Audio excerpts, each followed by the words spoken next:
noches, bienvenidos todos ustedes, compañeros de la Sociedad Peruana de Medicina Intensiva y a todos ustedes que nos están acompañando esta noche a lo largo y ancho del Perú y de Latinoamérica. El capítulo de obstetricia crítica que tengo el honor de dirigir en este periodo 2022 y 2023, el día de hoy vamos a empezar con el tema global de sepsis en el embarazo. Las dos conferencias a cargo de dos reconocidos profesores nacionales que nos han acompañado ya en actividades anteriormente.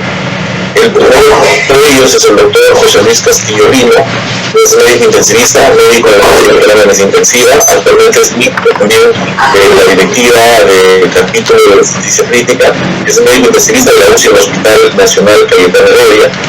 Es también médico asistente de la UCI materna del Instituto Nacional Materno Perinatal. Lo conozco hace muchos años y tengo el honor y el gusto de trabajar con José.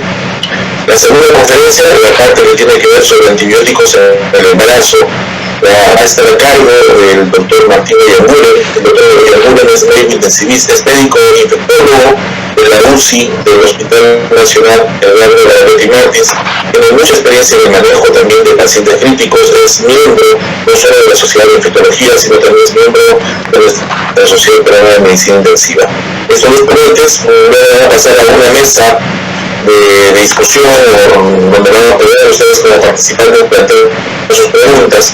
Esta mesa va a estar a cargo de dos panelistas quienes también son reconocidos intensivistas de la promedio con mucha experiencia en la parte de obstetricia crítica. Yo soy el doctor Julio César Cano Loaiza, quien es médico intensivista, ha sido jefe durante unos años del Departamento de Cuidados Críticos del Hospital Nacional de Policía, es miembro titular también de la SOPEMI y es miembro de la directiva del capítulo de obstetricia crítica. Y el otro de ellos es el doctor Alfredo Castillo Boser, que es médico intensivista, miembro de SOPEMI, miembro también de este consejo directivo del capítulo de obstetricia crítica. Ambos también trabajan en la UCI materna del Instituto Nacional Materno Perinatal y por ello también tienen una amplia experiencia y conocimiento en relación al tema que el día de hoy nos habla. En primer lugar, quiero dar el pase, darles nuevamente la bienvenida a todos ustedes a este nuestro primer evento de este periodo 2022-2023 y dejar al doctor José Castillo Lino a cargo de la primera parte de la actividad con la conferencia en relación a sepsis en el embarazo. Buenas noches, José, adelante. Buenas noches, gracias por la presentación. Este es un tema bastante amplio, cambiante y muy interesante, realmente de sepsis en el embarazo.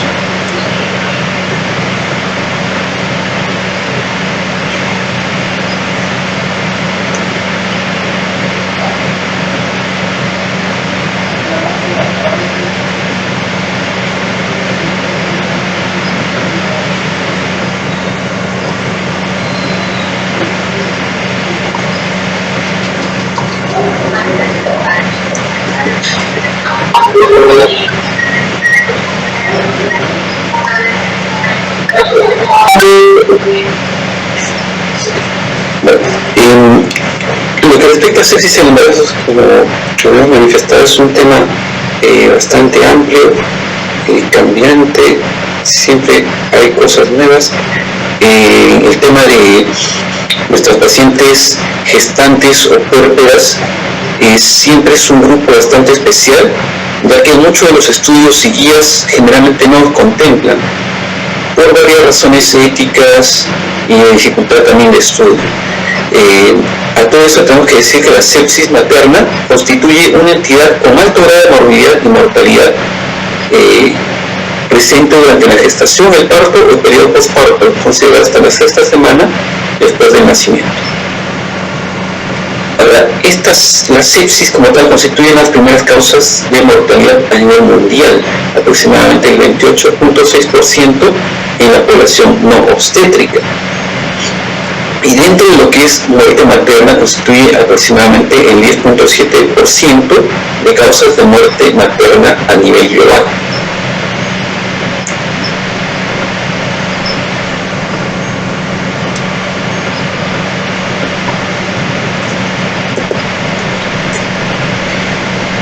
Sobre la epidemiología, vemos que lo que es mortalidad materna, más o menos ya en los últimos años se mantiene en un periodo estable, entre 350 hasta 400 en promedio, en lo que es el ámbito del Perú. Ahora, de estas muertes maternas, lo que corresponde a sepsis en periodo gestante o puerperio corresponde entre la tercera a cuarta causa, por debajo de lo que son hemorragia obstétrica, trastornos y hipertensión del embarazo y causas externas de muerte materna.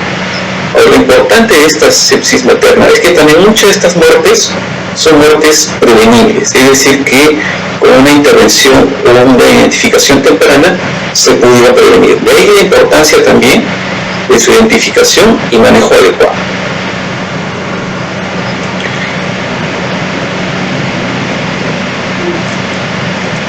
Aquí hacen los cuadros de barras, lo que corresponde a sepsis materna, en este color un poco de azul, un celeste claro.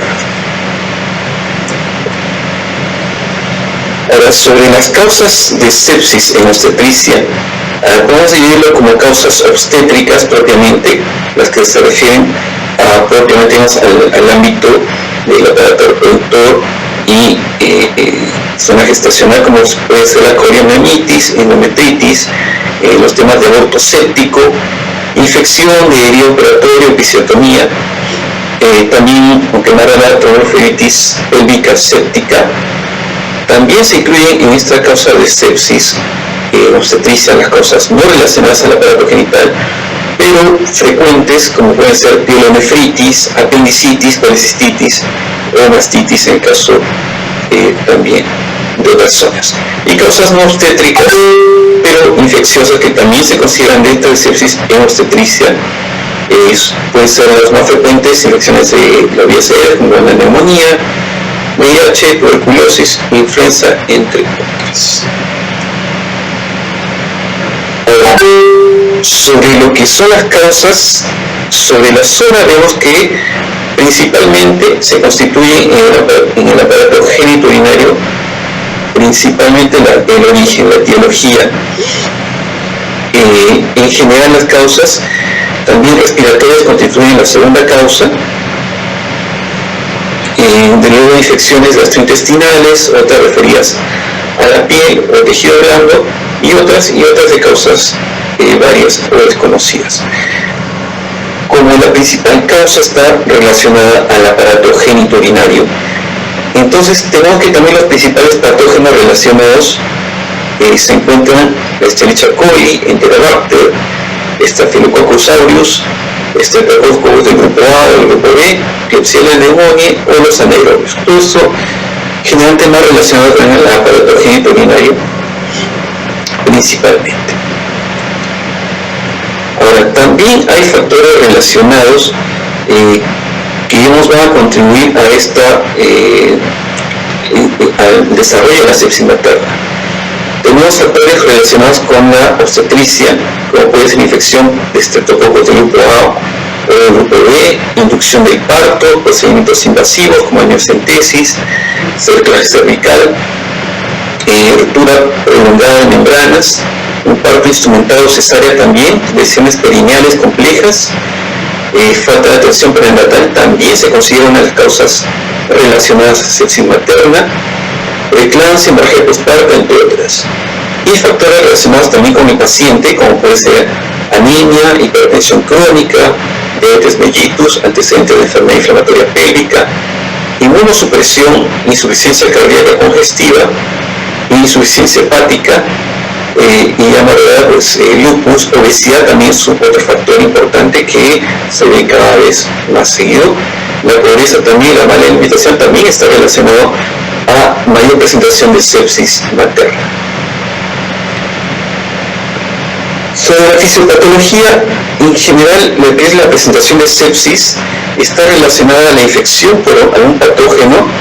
La respuesta, digamos, sobredimensionada del sistema autoinmune que genera factores inflamatorios,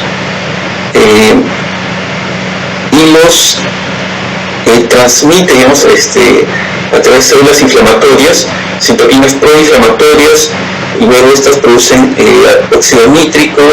También se ve alterada la mayor cantidad de sustancias procoagulantes, y todo esto lleva a una cascada de alteraciones de lo que es el sistema inmunológico, causando mayor inflamación, la desregulación de la microcirculación, y esto puede llegar ya consecuentemente a lo que es shock séptico o falla de algún órgano, como lo vamos a ver más adelante.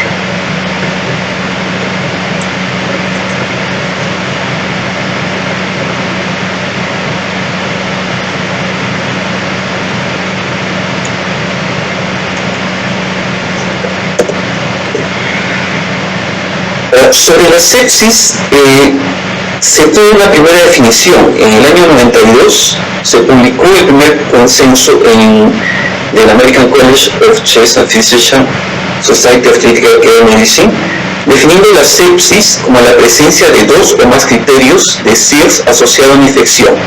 Ahora, SIRS se definía como una temperatura mayor de 38 grados, menor de 36, una frecuencia cardíaca más de 90, leucocitosis más de 12.000 o más de 4.000, una leucopenia, o más o 10% o más de formas inmaduras.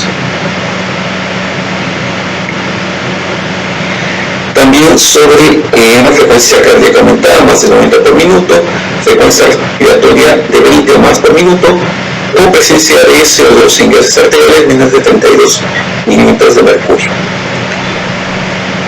Entonces se tenía lo que es sepsis 1, criterios de SIRS 2 por lo menos, más una infección sospechada o diagnosticada. Entonces teníamos sepsis, de aquí estos criterios se devenían en sepsis severa, shock séptico y síndrome de disfunción multiorgánica. Ahora, sepsis severa se definía como sepsis más una disfunción orgánica, signos de hipoperfusión como acidosis láctica, oliguria o alteración del estado mental. Mientras que shock séptico ya se definía como la presencia de hipotensión a pesar de una fluidoterapia adecuada o presencia subsecuentemente de una hipoperfusión tisular o un requerimiento de vasopresor. Si es que esto no se corregía, ya el paciente llevaba un síndrome de disfunción orgánica múltiple, lo cual ya aumentaba la mortalidad significativamente.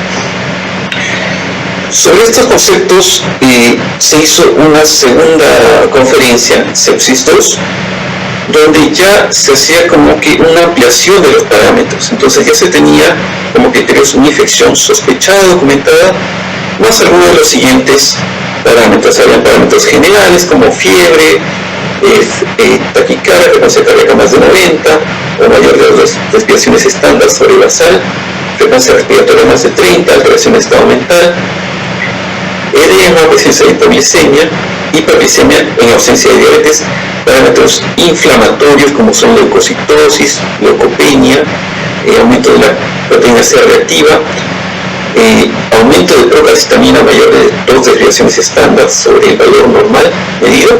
También tenemos parámetros hemodinámicos como hipotensión arterial, con una presión asistólica menos de 90 o una presión arterial media menos de 70. Saturación venosa mixta, índice cardíaco mayor de 3.5 como un parámetro hiperdinamico, parámetros de difusión orgánica como una hipoxemia con PAFI menos de 300, oliguria como una presentación de menos de 0.5 mililitros por kilo por hora o menos de 45 mililitros en 2 horas, o aumento de creatinina más de 0.5, coagulopatía, presentación de hígado, trombocitopenia, todos digamos marcadores de hipoperfusión a nivel tisular. Y parámetros de perfusión propiamente dichos como hiperlactatemia con lactato más de 3, retardo en llenado capilar, que son medidas ya clínicas, o áreas marmóreas invisibles, que también nos demostraban clínicamente que había una hipoperfusión a nivel tisular. Muchos de estos criterios se han ido modificando.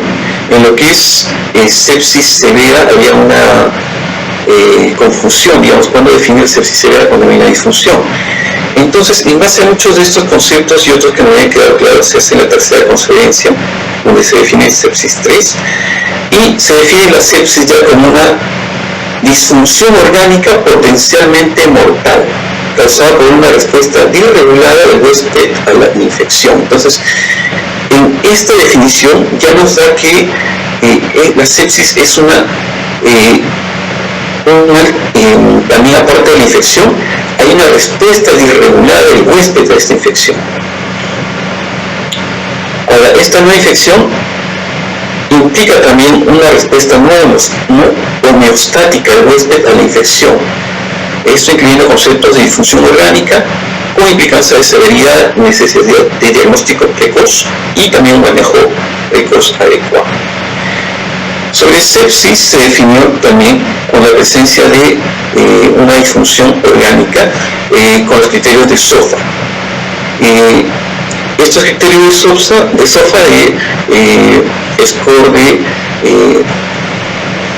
sepsis relacionada a falla orgánica en 6 tópicos, como puede ser el sistema nervioso central, con sus alteración del estado mental ya con un punto, hasta el estado de coma en 4 puntos. De igual manera, para el sistema renal, en base a creatinina, en los valores mostrados, disfunción hepática en base a las bilirrubinas, coagulación en base a la que es la plaquetopenia, si el paciente presentaba, respiratorio en base al PAFI, la presión arterial de oxígeno sobre la fracción inspiratoria de oxígeno, si a menos de 400, o requerimiento de soporte ventilatorio, o ya un hipoxemia severa con soporte ventilatorio. Cardiovascular definido con presión arterial media menos de 70, uso de algún vasopresor, y las dosis sobre esto también definían el criterio de severidad. Entonces, esta puntuación definía el ámbito de disfunción o falla orgánica. A la vez también, dentro de este paquete de sepsis 3, se propuso un score para lo que son pacientes fuera de UCI, es decir, para su detección con criterios clínicos que pueden hacerse a la cabecera de cada paciente. En este caso, habían 3 criterios de alteración del estado mental menos de 15, eso constituye un punto, taquipnia con una frecuencia respiratoria más de 22, o hipotensión con una presión arterial sistólica menos de 100 milímetros de mercurio. Entonces, cada uno daba un punto.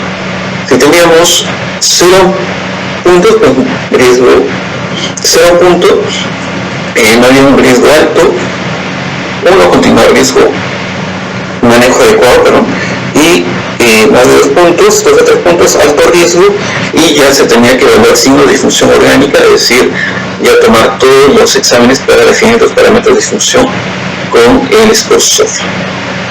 Ahora, esto nos plantea un problema en nuestras pacientes gestantes, porque nuestras pacientes tienen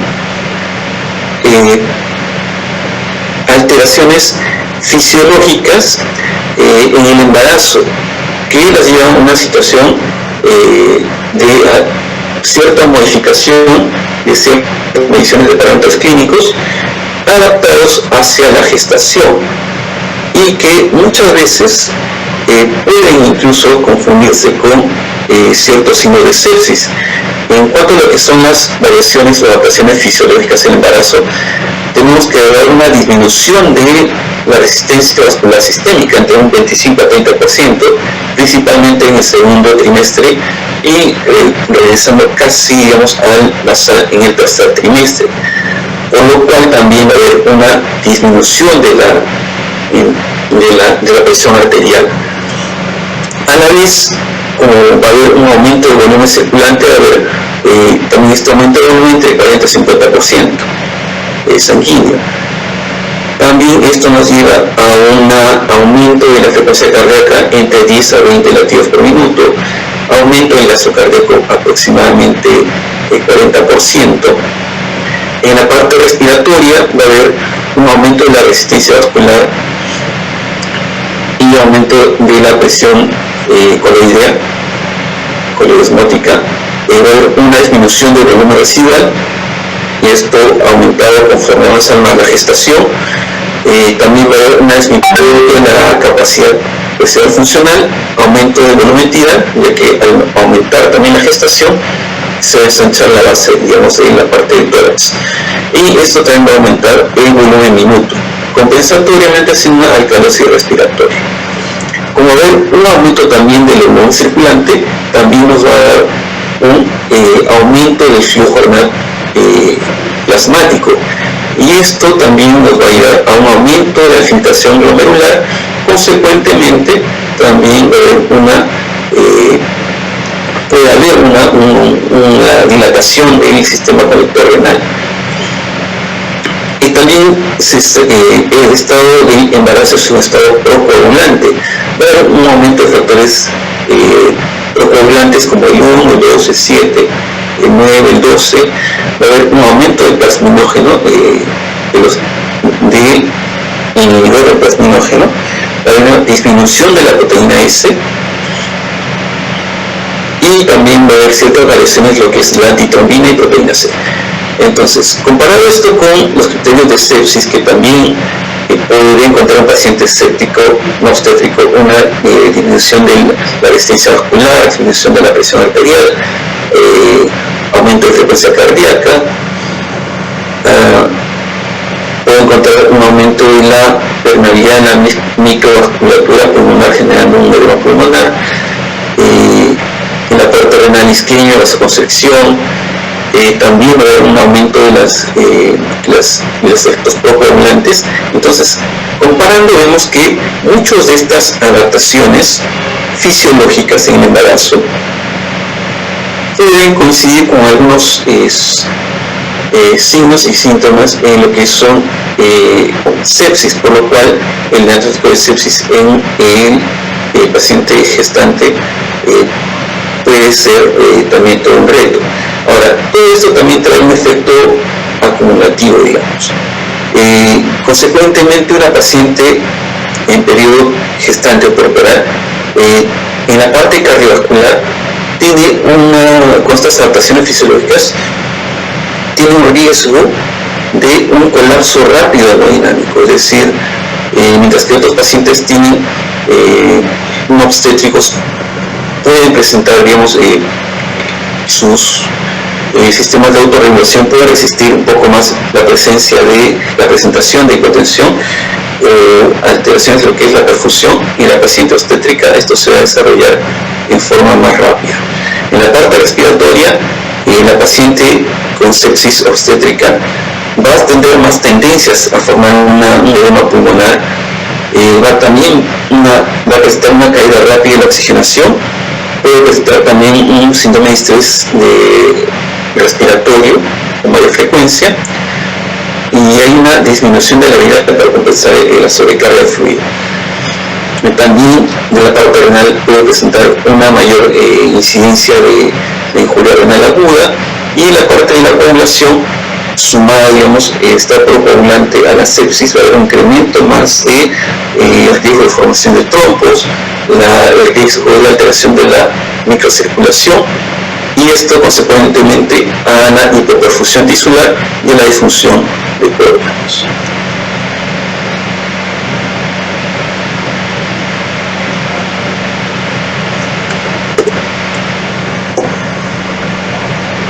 Aquí tenemos en este cuadro que también va a haber una variación en lo que es en la presentación de gases arteriales respecto a las pacientes no gestantes con las pacientes gestantes, incluso comparando el primer trimestre y el tercer trimestre. Vemos que en las pacientes gestantes, conforme avanza más la gestación, es una paciente con alcalosis respiratoria compensatoria y con acidosis metabólica también.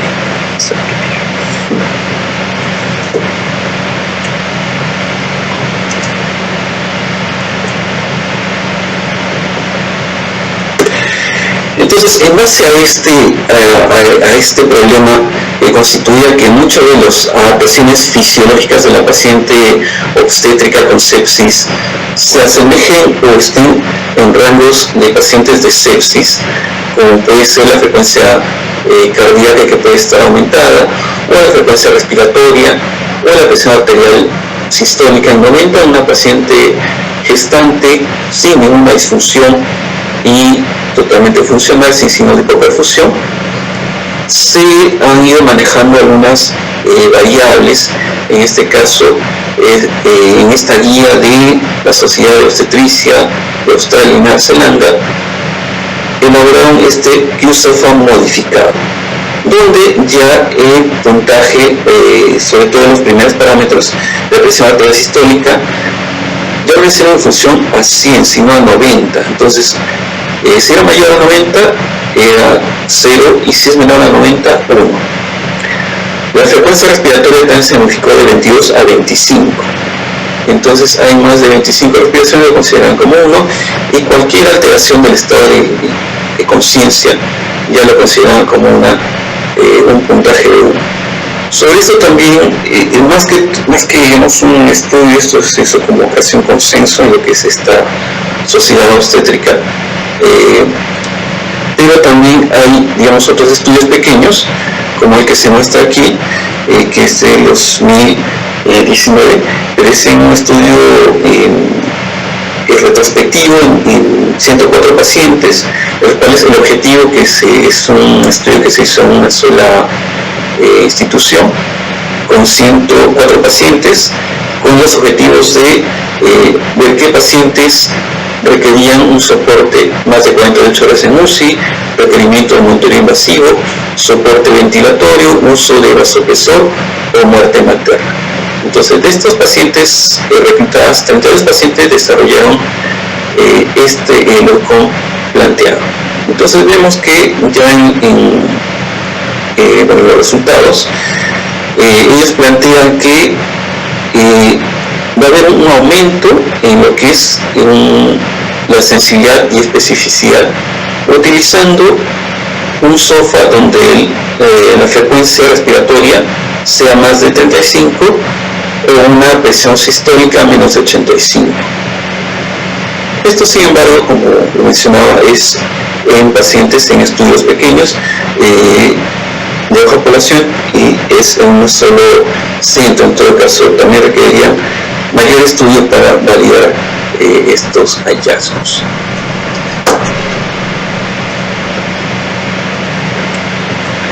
Ahora, en esta guía también de la Sociedad Obstétrica de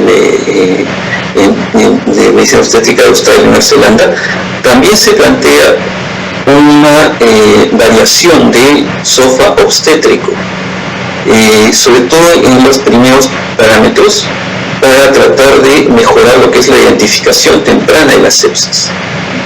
¿Y en qué punto específicamente? En lo que es la presión arterial media menos de 70, o requerimiento de vasopresor, cualquier alteración del estado de conciencia. En este caso, si la paciente solamente responde al llamado o responde al dolor, ya en esos ya tenemos una disfunción o falla.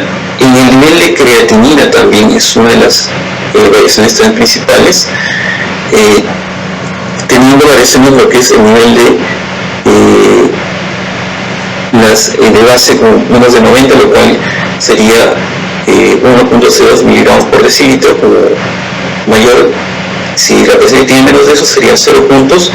Si es entre 90 a 120 milimoles por litro, es decir, de 1.02 a 1.36, un puntaje de 1, y más de 120, es decir, más de 1.36, de un puntaje de 2. Eso debido a que la paciente obstétrica, ya de por sí, por el efecto del hiperflujo y del mayor aumento del volumen circulante, también va a disminuir sus niveles de creatinina de base, y en lo cual pues estos estudios realizados en el Q-SOFA en sepsis no han considerado la población obstétrica y sus adaptaciones fisiológicas, y se han hecho también pacientes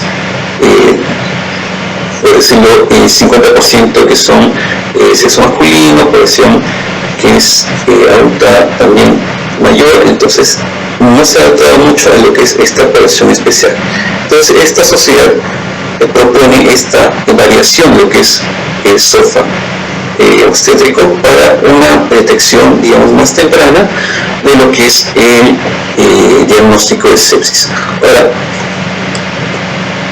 también tenemos otros marcadores. En este caso, este marcador es sepsis, un marcador de sepsis en pacientes obstétricas, que es básicamente un marcador para identificar pacientes las cuales están en alto riesgo de presentar sepsis. Tenemos criterios clínicos como es temperatura, presión arterial sistólica, frecuencia cardíaca, frecuencia respiratoria, saturación, leucocitosis, presentación de formas inmaduras, bastona o ácido láctico, y todo esto en formas de 6 nos proyectaba que la paciente iba a requerir un soporte en una unidad de cuidados intensivos. Ahora, este modelo, digamos, se diseñó básicamente para lo que es emergencia, para la identificación temprana de pacientes con sepsis. También se han presentado otras variables para la identificación, lo que es de marcadores de mortalidad o marcadores de requerimiento de un soporte temprano. Sin embargo, vemos el marcador ante el mostrado sepsis Sigmoid Critical Score, este marcador de un sistema de, digamos, alerta temprana de pacientes en riesgo. También marcadores de lo que es una respuesta muy rápida a lo que es a los pacientes en riesgo de emergencia, modificadas para lo que es pacientes obstétricos. En caso de los dos primeros, y los dos últimos son pacientes no obstétricas. Sin embargo, como vemos, la sensibilidad no ha variado mucho ni la especificidad algo significativamente. Lo que sí es destacable es el valor predictivo positivo, como el valor predictivo negativo. Básicamente lo que es muy alto es el valor predictivo negativo, es decir, si estos pacientes no cumplen con estos criterios, su posibilidad de requerir soporte en nivel de cuidados intensivos es bastante alejada.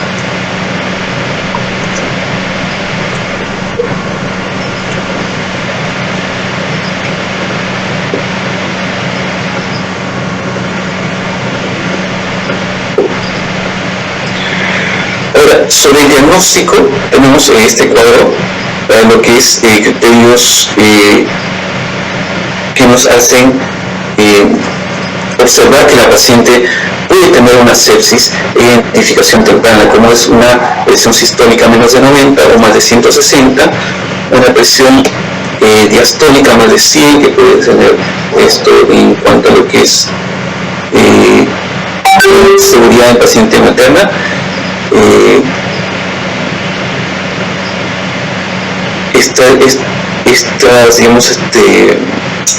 Estos cuadros nos indican que esta paciente puede requerir un soporte MUSI con frecuencia cardíaca menos de 50 o más de 120, frecuencia respiratoria menos de 10 o más de 30, o saturación menos del 95%, presencia de oliguria menos de 35 mililitros en 2 horas o más, alteración del estado de conciencia, entre otros. Ahora, también se tiene este cuadro que nos guía qué pacientes están en riesgo o deberían ser transferidas a una unidad de cuidados intensivos para un monitoreo o ya un soporte más avanzado. En la parte de cardiovascular, si vemos que la paciente presenta hipertensión, aumento del lactato, a pesar de fluidoterapia, o requerimiento de soporte vasopresor, esta paciente ya debería pasar a una unidad de cuidados intensivos. Si se identifica un edema pulmonar, requerimiento de soporte de ventilación mecánica o protección de vía aérea, si la paciente ya está en falla renal, requiere diálisis, tiene alteración del estado de conciencia, o si ya se encuentra alguna falla orgánica, acidosis que no se puede corregir, o hipotermia, estas pacientes deberían ser manejadas en la unidad de cuidados intensivos. Ahora, sobre el manejo, siempre se ha hablado en las guías, tanto en la sepsis surviving, sobre la hora, la primera hora, donde se debe identificar las pacientes con riesgo de sepsis o que ya están presentando sepsis, y las cuales tienen que ser manejadas en forma rápida con el tratamiento también adecuado. Entonces, ante una sospecha de sepsis, lo que se nos recomienda es medir la concentración de lactato. Si la concentración es más de 2, hacer una reevaluación en un tiempo prudente, obtener cultivos antes de la administración de antibióticos, esto referido hacia el órgano afectado, administrar antibióticos de amplio espectro, también referidos hacia la zona infectada, hacia el órgano infectado, con la mayor frecuencia de acuerdo a la presentación de gérmenes que se tienen identificados. Administrar la dosis de resucitación de 30 mililitros por kilo de solución cristaloide para la hipotensión o lactato más de 4 si se identifica. Y la iniciación de vasopresores si se identifica hipotensión durante o después de la administración de fluidoterapia, es decir, no necesariamente terminar la administración de estas dosis de fluidoterapia. Si yo durante la administración de fluidoterapia veo que persiste hipotensión, ya tendría que iniciar el soporte con vasopresores. Ahora, tenemos medidas diagnósticas y terapéuticas. Diagnósticas como los homocultivos, procurando usar una técnica séptica, lo ideal es antes de administrar antimicrobianos, pero si esto no se consigue, tampoco demorar más de 45 minutos en administrar los antimicrobianos ante una infección sospechada. También tomar la muestra según lo indicado con la historia clínica, el examen físico, los hisopados de influenza, heridas de esputo, orina, lo que corresponda hacia la zona sospechada fuente de infección. Terapéuticas, inicialmente ofrecer oxígeno suplementario para lograr una saturación de oxígeno entre 94 y 96%, y también se propone como 88 a 92% en pacientes con ya una patología pulmonar crónica. Diagnósticas, obtener lactato sérico, los exámenes de base, hemograma completo, perfil renal, hepático, perfil de coagulación y otras pruebas según lo indicado en la historia clínica, según los análisis que se encuentren, los signos y síntomas que nos ayuden a identificar el germen que está presentando, en este caso a la paciente entre infección de sepsis. Ahora, las terapéuticas, como lo he mencionado, la resucitación con fluidos, inicial de 30 mililitros por kilo de cristaloides, iniciar vasopresores en mujeres que no respondan a fluidoterapia. Si se identifica hipoperfusión, también debe recibir líquidos para restaurar esta hipoperfusión. Se puede usar técnicas administrando en bolo de revisión, como un bolo de 500 de cristaloide, administrar en 15 minutos, hasta 2 litros, revalando con frecuencia. Ahora, considerar también esto con precaución, ya que como habíamos mencionado, también los pacientes obstétricas tienen baja tolerancia a lo que es un edema agudo de pulmón, y mayormente también se ha visto con mayor cuidado en pacientes con preeclampsia que tienen estas alteraciones y está concomitantemente presente. Diagnóstica de función renal, del estado de volumen de perfusión, si el paciente está en sepsis o shock séptico, tener una medición de orina en horario para un mejor control clínico. Como lo hemos mencionado también, antimicrobianos de amplio espectro, referidos al sitio de infección, disponibilidad y considerando también alergias del paciente, evaluar la fuente de control infecciosa, si es que es una infección de vía operatoria, si es que requiere de vibración, o si es una paciente con una sepsis por una coriamnionitis, si es que el paciente requiere ya terminó la gestación. Esto también puede ser una medida que tenga que ser multidisciplinariamente con la especialidad correspondiente. Ahora, en estos cuadros, cuando tenemos una lista de gérmenes más frecuentes de acuerdo al sitio infeccioso, como puede ser si una paciente tiene coriamnionitis, hay presencia de ureaplasma, micoplasma, gardnerella, endometritis es polimicrobiano generalmente. Si es un aborto séptico, es más frecuente el Escherichia coli, Enterobacter, Proteus, Streptococcus amolíticus, Staphylococcus, anaerobios también. Si es mastitis, es más probable que sea un Staphylococcus aureus, una Escartalum marsa, que también puede estar presente. En infecciones de vía operatoria es muy frecuente Streptococcus del grupo A, beta-hemolítico, Staphylococcus aureus también. Si es infecciones del tracto urinario, a la cabeza Escherichia coli, Klebsiella, Enterobacter, entre otras infecciones respiratorias.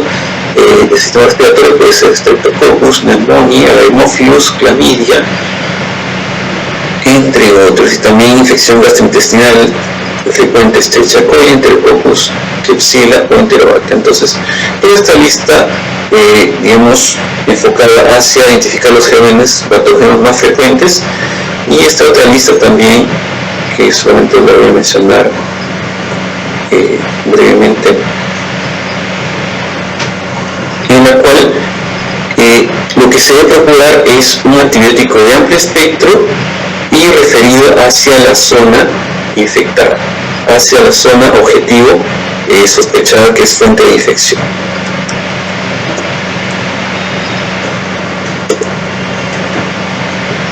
Entonces tenemos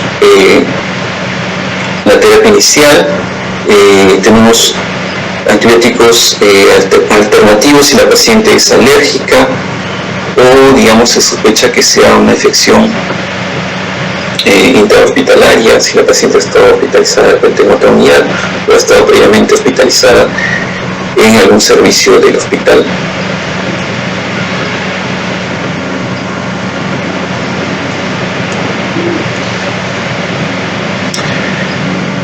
Esto obviamente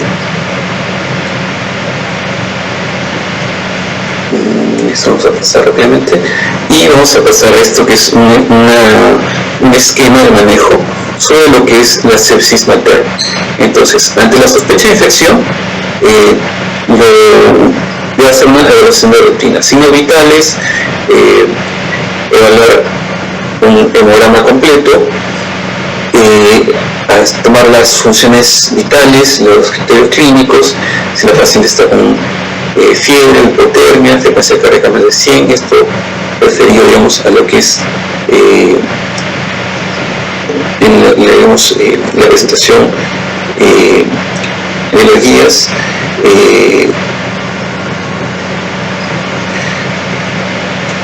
Y ya cuando el paciente se sospecha que cumple con estos criterios clínicos de temperatura más de 78, más de 76, frecuencia cardíaca más de 110, frecuencia respiratoria más de 24, leucocitosis o leucopenia, o más de 10% de células inmaduras. Si cumple con estos criterios, ya se sospecha una infección. Lo primero que hay que iniciar es antibióticos, no olvidar también poder tomar los cultivos previamente, fisioterapia, monitorización para las funciones vitales, y también evaluar una confirmación de sepsis seguidamente. Ahora, si ya el paciente tiene una presión arterial media menos de 60 y persiste durante la administración de fluidos inicialmente de 30 litros por kilo, en presencia de una infección, ya se define como shock séptico. En este caso, y para la confirmación de la sepsis, ya tendría que definirse una disfunción. O sea, disfunción respiratoria, si el paciente tiene necesidad de ventilación mecánica, oxidación de los 300, es de aparición reciente, si es que requiere un soporte oxigenatorio avanzado o invasivo, alteraciones de coagulación, plaquetopenia o coagulopatías, disfunción hepática, disfunción renal definidas por los criterios de SOFA, alteración del estado mental o hiperlactatemia. Entonces ya confirmamos una sepsis con la presencia de alguno de estos factores. Entonces, si ya confirmamos sepsis, hacemos la medición del lactato durante el trabajo. Si es que la paciente, digamos, también hay que ver si la paciente requiere terminar embarazo, si es que la paciente, en este caso, se tendría que individualizar de acuerdo a la etapa gestacional, si la paciente ya debe terminar embarazos, también a la evaluación. Esto es un manejo tan multidisciplinario en el cual también tiene que intervenir la parte ginecobstetricia para lo que es la monitorización del feto, cómo está su estado, sus latidos cardíacos, si es que hay un criterio de terminar la gestación. Mientras tanto, nosotros podemos ver si es que ya la paciente presenta una disfunción orgánica, procurar admitir la UCI, al menos para monitoreo, administrar antibióticos de amplio espectro, fibroterapia, tomar cultivos y monitorización, como se había mencionado. Si la paciente presenta hipotensión o signos de hipoperfusión, ya aparte de todo el paquete que se ha mencionado para lo que es sepsis, también iniciar soporte vasopresor y el monitoreo. Ahora, si la paciente presenta algunas alteraciones, como puede ser también fiebre, hipotermia, frecuencia cardíaca más de 110, taquimia, leucocitosis, leucopenia, alteración de estado de conciencia, diarrea, también debemos buscar otra causa también, como si digamos no cumple con todos los criterios, puede ser un TEP, un síndrome de Hell, hemorragia postparto, buscar otros criterios si es que no cumple con los demás. Si hay criterios de infección, como puede ser neumonía, infección del tracto urinario, faringitis, celulitis, coliomionitis, hemorragia postparto,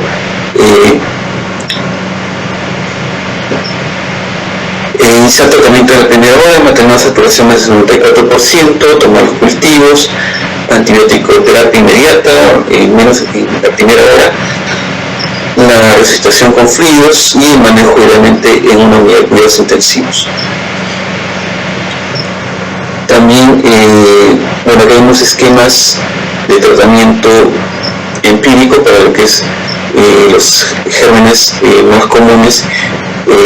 Se puede hacer una terapia combinada como amoxicilina, cefuroxima, cefotoxima. En paciente crítica se puede usar una terapia combinada de clindamicina, gentamicina, ampicilina, de acuerdo al germen sospechado.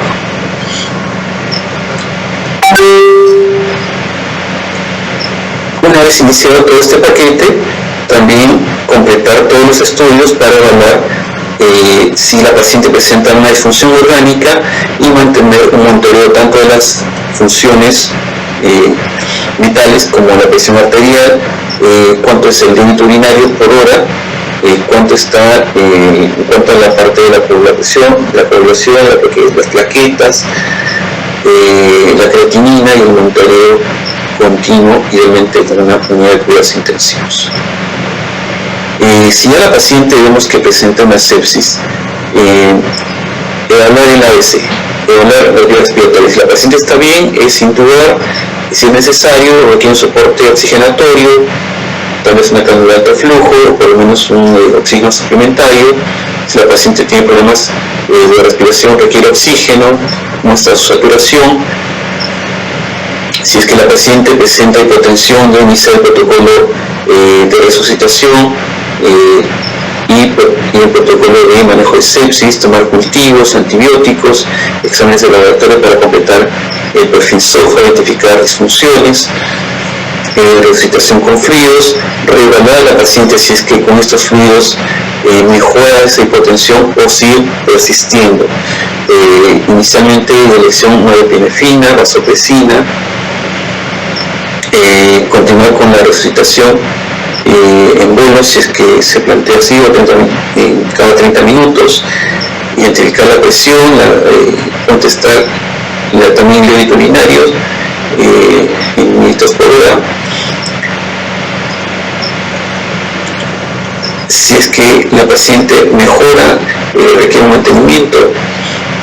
También otras terapias, lo que es relevantes como si es que la paciente y esta sepsis requiere también profilaxis por estrés, el uso de antibióticos, utilizar una ventilación protectora pulmonar, evaluar cuánto está la perfusión, si es que tenemos cualquier método a la mano, si es que la paciente requiere inotrópicos, control de glicemias, la transfusión, si la paciente presenta anemia o trastorno de coagulación, plaquetopenia y casos específicos. Entonces, sobre las conclusiones de este tema tan amplio y dinámico, tenemos esencialmente que tener un reconocimiento temprano.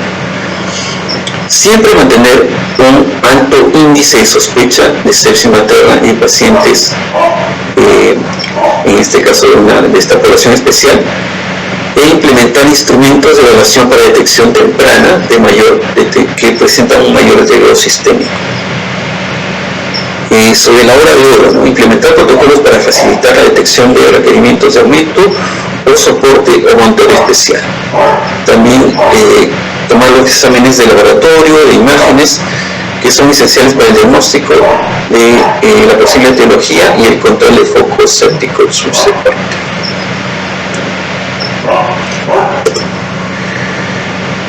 Lo ideal es conocer el mapa epidemiológico local, los genes más recurrentes, considerando que también un estreptococo del grupo A puede progresar muy rápido también si es que está contaminante, la parte de las heridas operatorias o episiotomía, elegir antibiótico-terapia de acuerdo a etiología probable y amplio espectro, iniciar la resucitación con fluidoterapia en pacientes con hepatomas de 4 o presión arterial media menos de 65, continuar el soporte vital, escalar soporte vital si es esencial cuando se evidencia mayor deterioro. Una vez estabilizada la paciente, establecer medidas para hallar el foco séptico más probable, en este caso recurrir a imágenes, a otros exámenes que requieran mayor tiempo en este caso.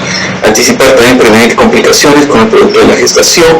Esto lo hemos mencionado también desde un manejo multidisciplinario, ver en qué condiciones está la paciente, que sea evaluado por la especialidad ginecobstetricia, para ver cómo está el producto de la gestación, si es que requiere, si la paciente es gestante, si esta gesta requería término, o si es una sepsis referida a un foco ginecológico, si requiere manejo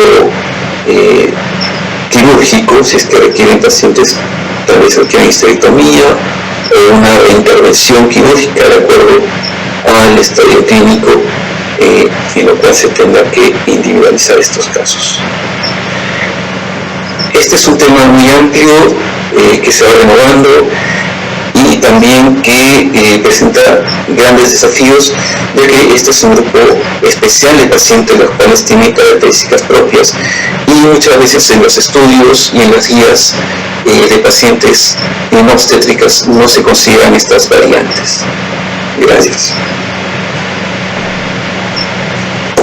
Muchísimas gracias, José, por todo el conocimiento y la gran revisión que has hecho. Magnífica tu ponencia, muchísimas gracias.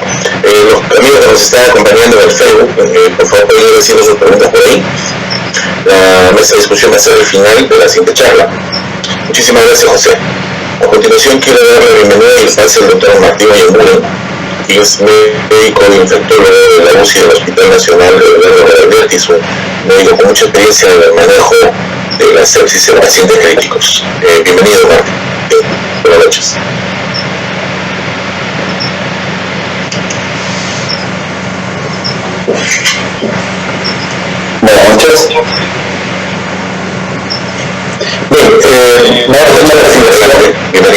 Vamos a una presentación corta, práctica en relación al enfoque de manejo de infecciones por gérmenes resistentes durante la gestación. No vamos a tocar los temas que ya tocó mi predecesor con respecto a la terapia antimicrobiana durante la gestación para patologías más frecuentes infecciosas, sino me voy a referir básicamente a aquella paciente gestante que presenta pseudomonas aeruginosa con resistencia a diversas familias, Acinetobacter baumannii o enterobacterias productoras de carbapenemasas. Entonces, dentro del arsenal que tenemos en nuestro medio para poder manejar, que es bastante limitado, y la información que tenemos para manejar este arsenal en la gestación, dicha información es mucho más limitada, porque recuerden ustedes que generalmente cuando se hace un ensayo clínico para valorar el uso de un nuevo antimicrobiano, un criterio de exclusión es justamente la gestación. Entonces no se tiene un ensayo clínico de la infección asociada al tratamiento antibiótico que nos permita ponderar su efecto o su beneficio. Generalmente son reportes de casos, series de casos muy pequeños, en la práctica diaria que nos exige las circunstancias utilizar dichos medicamentos. Entonces, como primera familia tenemos a la colimicina, esta es la colistina, la que tenemos en nuestro medio. Solamente quiero destacar que recordemos que es colistinetato sódico, que es un principio inactivo y requiere ser transformado a la forma activa a través del pasaje hepático a colistina base. Esta colistina base, su actividad principalmente está dirigida para los bacilos gram negativos. Recordemos que carece de actividad contra Proteus y contra otro tipo de bacterias gram negativas. Carece de actividad contra gram positivos y no funciona nada contra anaerobios. Si vemos en esta gráfica, vamos a ver el parámetro farmacodinámico de la colistina, esa área bajo la cura sobre el MIC. En otras palabras, a mejor efecto terapéutico va a significar a mayor dosificación. La idea de la colistina es lograr que este valor bajo la curva sobre el MIC sea un valor representativamente alto para lograr el efecto terapéutico. Como quiera que la colistina requiere ser metabolizada de colistina metasulfonato a colistina base y requerimos un intervalo de tiempo para este proceso, se necesita una dosis de carga. Siempre cuando vemos colistina debemos recordar que debemos administrar la dosis de carga y generalmente, como usted recuerda, la dosis de carga es independiente de la función renal.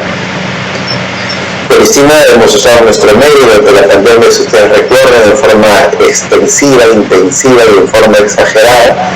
Solamente recordemos que los efectos secundarios a nivel de la función renal por uso de colistina, este es un estudio que se hizo en el hospital, justamente en pacientes de cuidados intensivos, un estudio retrospectivo en el cual se ve que la mitad de los pacientes, casi el 46%, tiene una alteración de la función renal expresada en los valores bioquímicos que vamos a utilizar en colistina. Asimismo, la evaluación de ese trabajo de la respuesta favorable solamente ocurre en la tercera parte, la respuesta no favorable en la otra tercera parte, y difícil de analizar en la tercera parte. Otro estudio, también en el nivel de cuidados intensivos, pero de forma prospectiva, en la que se trata de determinar justamente la alteración de la función renal asociada a su colistina. Se ve que el porcentaje de daño renal, si bien es menor con respecto al trabajo anterior, pero sí es representativo. Casi la cuarta parte de los pacientes que reciben colistina presentan algún grado de disfunción asociado al uso del mismo.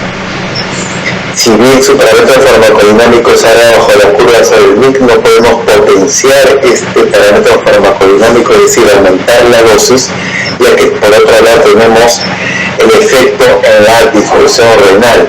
Entonces estamos ahí con una suerte de complicación.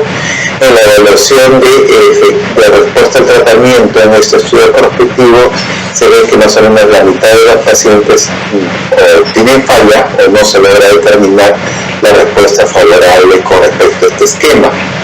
Y durante la pandemia todos hemos de recordar que colistina es utilizado como una mezcla de 1, 2 o 3 drogas, justamente tratando de optimizar o tratando de potenciar el efecto terapéutico, probablemente con la evidencia pues de que no todos los casos que damos colistina vamos a tener una respuesta favorable como quisiéramos que así sea. Recordemos que la colistina es categoría C durante la gestación, que debe utilizar con precaución durante el embarazo si los beneficios superan a los riesgos. Estudios en animales muestran riesgos, estudios en humanos no están disponibles o no se realizaron dichos estudios. Se desconoce si la colistina pasa a la leche materna o cómo afectaría al lactante. Una segunda droga que tenemos en nuestro medio es tigecyclina. Recordemos que es una glicilciclina, es decir, un pariente de la tetraciclina. Su parámetro farmacodinámico igualmente área bajo la curva sobre el MIC.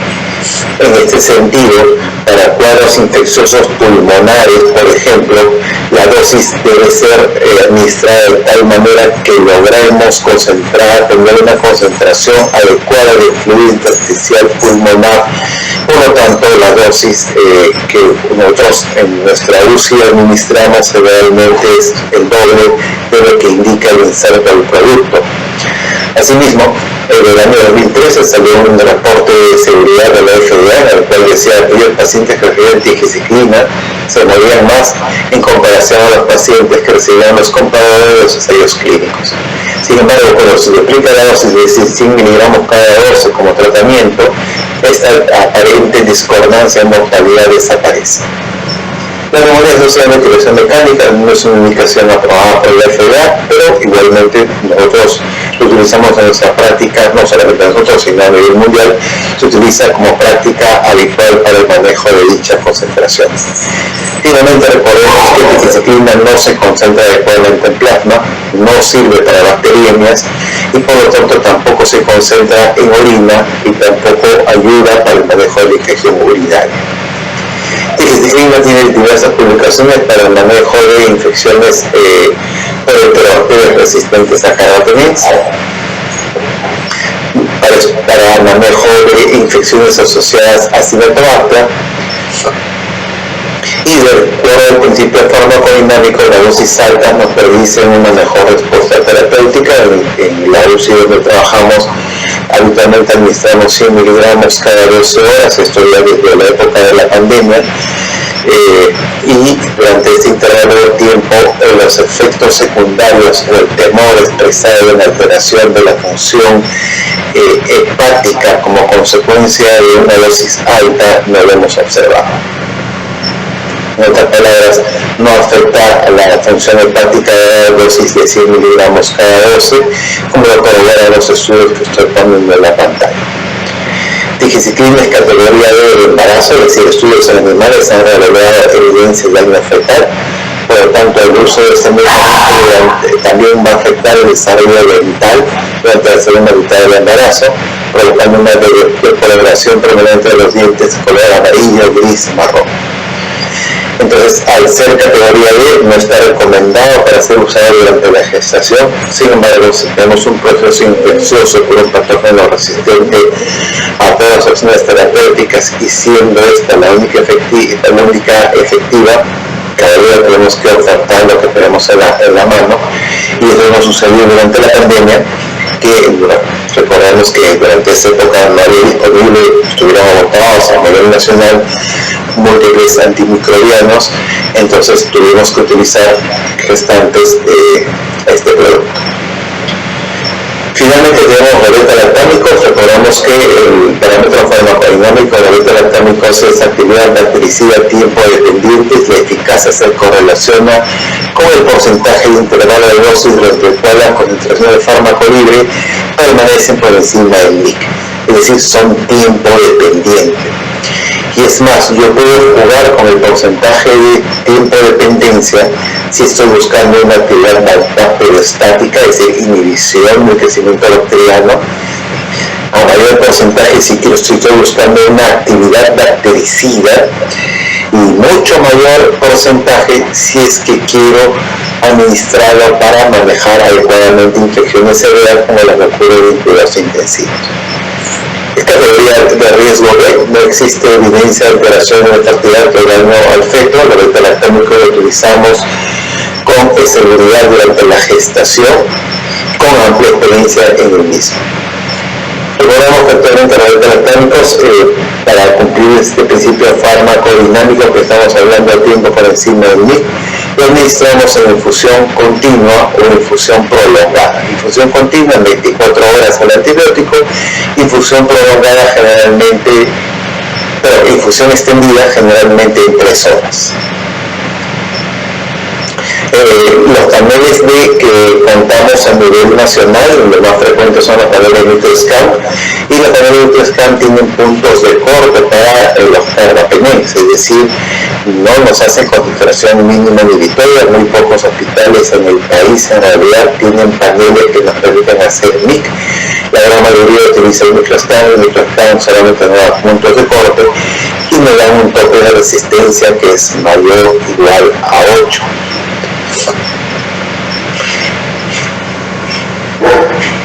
Este porcentaje mayor o igual a 8 hace que el uso, por ejemplo, de carbapenems como tratamiento principal o tratamiento coadyuvante sea limitado, porque justamente a la presencia de alta resistencia los carbapenems no va a funcionar. La alternativa es utilizar sulbactam para manejo de algunos procesos infecciosos asociados a Cinetobacter baumannii, que lo vamos a ver en el siguiente slide, porque un angelito ha trastocado las láminas que estamos acá. Otra alternativa que tenemos es ceftriaxona tazobactam, es una cefalosporina, tiene una gran afinidad para el PDT, estable frente a AMC, muy buena actividad contra Pseudomonas aeruginosa. Quizás su gran ventaja es su gran potencia de actividad, mucho mejor que ceftazidime con respecto a Pseudomonas aeruginosa. No se afecta por expresión de bomba de flujo, como el caso del meropenem, y se asocia al tazobactam no para que potencie el efecto septorosano, sino para que amplíe su espectro. En la realidad, tazobactam nos da una actividad frente a las beta-lactamasas. Sin embargo, no es activo frente a oxa ni frente a las carbapenemasas tipo metal, beta-lactamasas. El otro grado que tenemos a la mano es ceftazidime avibactam. Tiene el avibactam es un inhibidor de beta-lactamasa maravilloso. Acá ceftazidime en realidad no es la actora principal de esta combinación, sino el avibactam, porque el avibactam es estable contra los B, es estable contra AMC, es estable contra los KPC y es estable contra los OXA.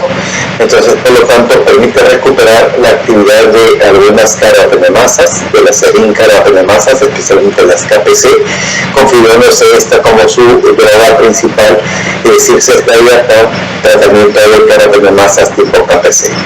Carece de actividad frente a las beta-lactamasas.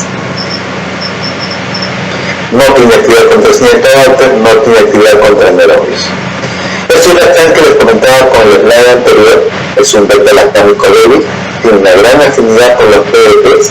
¿Cuál es la idea de dar sulbactam? Doy sulbactam en cantidades industriales porque quiero saturar los PDTs 1A, 1B y PB3 de la Cinetobacter baumannii. Entonces, digamos, al atarantar entre comillas estos PDP por la dosis alta de sulbactam, permito hacer el efecto terapéutico e inhibir el crecimiento de la Cinetobacter. Sin embargo, sulbactam en nuestro medio no lo tenemos como droga libre, como se ve en Europa, sino lo tenemos asociadas a ampicilina. Entonces tenemos ampicilina 1 gramo, sulbactam 0.5 gramos, y esta es la combinación ampicsulbactam 1.5 gramos, que habitualmente lo tenemos en nuestro medio. Si nuestro antibiograma saliese que sale resistente a sulbactam, igualmente se espera que esas dosis altas que demos saturen de todas maneras los PDT y por lo tanto tengamos una respuesta a pesar de que salga resistente a sulbactam. las combinaciones, por ejemplo, de Astrovan con Avibactam contra algunas cepas de enterobacterias productoras de metalobeta-lactamasas se ha visto en los últimos años como una alternativa de manejo. Recuerden que Astrovan es estable contra las metalobeta-lactamasas, pero Astrovan cae muy rápidamente contra los BLE y los AMC. Entonces, el asociar Astrovan con Avibactam hace que Avibactam le dé una barrera protectora contra las otras enzimas, permitiendo que Astrovan se mantenga estable y haga el efecto terapéutico que estamos justamente comentando. Entonces, para terminar esta presentación, algunos esquemas que se pueden utilizar durante la gestación para diversas infecciones. Estamos hablando de neumonía, de bacteriemia o infección urinaria contra Cinetobacter baumannii. Quizás el esquema principal sería colistina, 300 de carga y 150 cada dosis con una función renal normal, más Sulbactam 3 gramos. Sulbactam 3 gramos, que significa 6 ampollas de ampicilina Sulbactam 3 veces al día. Por ejemplo, en una bacteria. Colistina 300 de carga y 150 miligramos cada 12 horas, más tigecyclina 200 de carga y 100 cada 12 horas. Si se fijan, el inserto del producto indicaba tigecyclina 100 de carga y 50 cada 2, acá es el doble. Justamente debe tener dosis muy altas, por ejemplo en el caso de neumonía, para Cinetobacter, para poder vencer las concentraciones en los órganos y tener un mejor perfil bajo las pruebas de MIC. Y también puedo utilizar colistina sola, 300 de carga y 150 cada 12, por ejemplo, en el caso de infección urinaria. Recordemos que colistina se excreta por vía renal, entonces vamos a ver cantidades industriales de colistina a nivel urinario que fácilmente va a poder vencer a la Cinetobacter que se encuentre causando la infección urinaria. Para Pseudomonas aeruginosa tenemos diversas combinaciones, ninguna de ellas es mejor que la otra. Recuerden que el manejo de multiresistencia es básicamente un tratamiento anual, un tratamiento compasivo, es decir, dar opciones terapéuticas con expectativa o con la esperanza de lograr respuesta terapéutica. No existe tratamiento de elección, no esperamos tener éxito terapéutico en el 80% en multiresistencia. Podemos intentar colistina 300 de carga, 150 cada 12, más ceftazidima y Avibactam. Este esquema combinado no me va a ayudar, no le va a ayudar a la colistina si esta Pseudomonas es productora de metalobactam. Colistina de 300 miligramos y 150 miligramos más ceftazidima 3 gramos cada 8 horas, también puede ser otra alternativa. Recordemos que el ceftazidima tiene muy buena actividad contra Pseudomonas.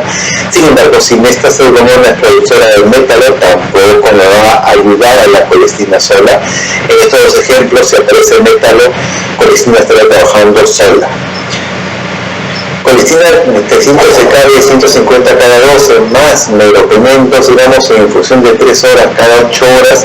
En realidad este es un tratamiento sutil. Diversos estudios, metaanálisis han evidenciado que agregar meropenem al esquema de colistina para Pseudomonas, para enterobacterias o para Cinetobacter no ayuda, o sea, no hace efecto sinérgico. Recordemos, por lo menos lo que les quiero comentar es que en mi hospital el punto de corte de Pseudomonas para meropenem es más de 8.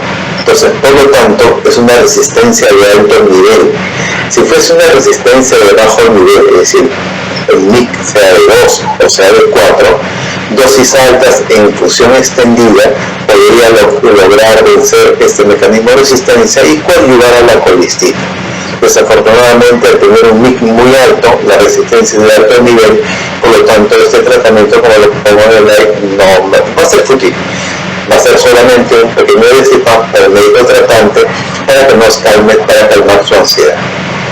En ese sentido, finalmente va a quedar colistina 300 de carga y 150 miligramos cada 12 horas para aquellos casos, por ejemplo, una Pseudomonas aeruginosa en vías urinarias, por anteriormente expresado. También puede dar ceftazidima y Valtán 2.5 gramos cada 8 horas endovenosa, más Astronan 2 gramos cada 8 horas endovenosa. Este esquema sería para aquella pseudomonas originosa productora de metalobeta-lactamasa. Si el laboratorio de un hospital pudiese llegar a hacer justamente la identificación de este esquema. Recordemos que acá la que va a ser efecto terapéutico va a ser Astronan, porque Astronan es la que está la que se estable a la metalobeta-lactamasas, y la que va a ayudar es Valtán, porque es justamente la que va a permitir proteger contra otros mecanismos de beta-lactamasas.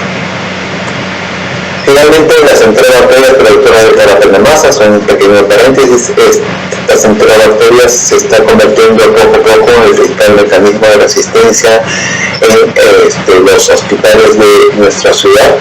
Por lo tanto, pronto o muy pronto vamos a tener una frecuencia de presentación de este mecanismo de resistencia en cuidados intensivos de forma importante, y por lo cual tenemos que dar una aproximación diagnóstica y terapéutica adecuada.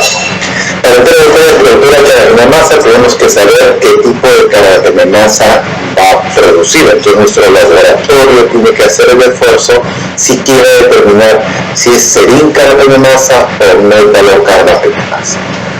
Si es serín carbapenemasa, ceftazidima y Valtán 2.5 cada 8 horas endovenoso como monoterapia es suficiente para manejar neumonía, bacteriemia o infección urinaria. Si por alguna razón, por ejemplo del Seguro Social, nosotros no contamos Cefta y Valtán en nuestro territorio, podemos aportar COVID más tigecyclina a dosis altas, como acabamos de mencionar. Y en el caso de metalocarbapenemasas positivos, bueno, ya no tenemos esquema terapéutica de elección, como el caso de Zeta-AL. En el caso de metalo podemos intentar colistina más tigecyclina a dosis altas, o en todo caso ceftazidima y Valtán 2.5 cada 8 horas más Astronan 2 gramos cada 6 cada 8 horas, ambos en infusión de 3 horas. Recuerden, en el caso de esta última combinación, ¿cuál es la idea? Que a la par que estoy administrando por vía endovenosa Valtán, también debo estar administrando por vía endovenosa Astronan al mismo ritmo de infusión, para que este Valtán se inmole contra diversos mecanismos de resistencia enzimática y permite o deje la cancha libre a Astronan a hacer el efecto terapéutico. Entonces, este esquema debe ser administrado en forma simultánea y en el mismo intervalo de tiempo de infusión. Y se pone en infusión de 3 horas por ser infusión extendida para potenciar el efecto del beta-lactámico. Recuerden que todos son los beta-lactámicos. En realidad, los estudios han evidenciado si lo diese cada 6 horas sería mucho mejor en su curva de muerte bacteriana, pero ya quiere decir que también tenemos que ver la forma de administración práctica en cuidados intensivos con nuestro personal de enfermería y la disponibilidad de personal. Cada 8 horas pudiese ser, digamos, la forma práctica de administrar en nuestro medio, dada la carencia de personal que habitualmente tenemos en cuidados intensivos. Entonces, como ustedes pueden ver, los esquemas son bastante limitados para manejar multiresistencia. En la gestación esto se complica en el sentido pues que no hay estudios concretos y específicos de cómo se alteraría la farmacocinética y farmacodinámica durante la gestación para cada uno de los antibióticos mencionados, porque los estudios clínicos justamente excluyen a la gestante como sujeto de investigación. Bien, con eso termino la presentación y estamos a las órdenes de ustedes. Gracias. Muchísimas gracias, doctor Gangul. Una verdadera magnífica presentación. Se ha repasado rápidamente todos no solo los mecanismos de resistencia, sino también las alternativas terapéuticas. A continuación quiero dar pase a los dos panelistas que van a dirigir la discusión y las preguntas que pueden plantearlas ustedes en este momento. Resaltan algunas preguntas que han planteado. Soy el doctor Julio César Cano Loaiza y el doctor Alfredo Castillo, ambos son médicos intensivistas. Ambos laboran en la unidad de cuidados intensivos maternos del Instituto Nacional Materno Prenatal. el doctor Alfredo Castillo Lamura, asignó también en el Hospital Nacional de Guillermo Renato y el doctor Julio Cano en el Hospital Nacional de Policía. Lo dejo a cargo entonces de la mesa de discusión y la orden de preguntas con nuestros dos ponentes.